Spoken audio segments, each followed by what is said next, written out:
On April 4, 1863, Pluto switched direction again, the third of 5 reversals, still over the equator at 0 declination, but from 0 south to 0 north. The next month, beginning May 18, 1863 to July 4, 1863, the Union General Ulysses S. Grant and his Army of the Tennessee were successful in their siege of Vicksburg in Mississippi, which ended when the Confederates surrendered.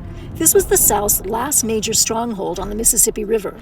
The press said his initials U.S. Grant stood for unconditional surrender, since that's what he demanded of Confederates in every battle.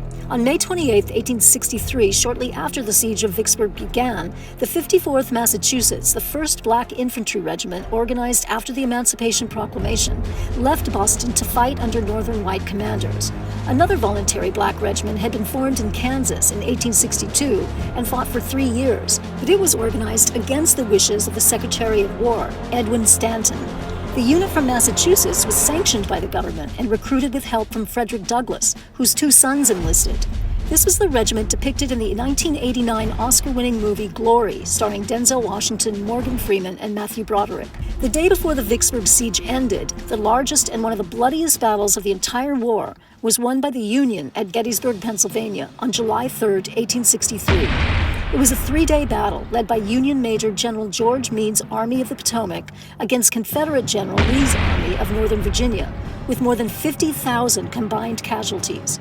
It ended for good General Lee's invasion of the North. Pluto switched directions a 4th time on October 4, 1863, from 0 north to 0 south. The next month, President Lincoln delivered the Gettysburg Address on November 19, 1863, at a dedication ceremony for Soldiers National Cemetery, now called the Gettysburg National Cemetery.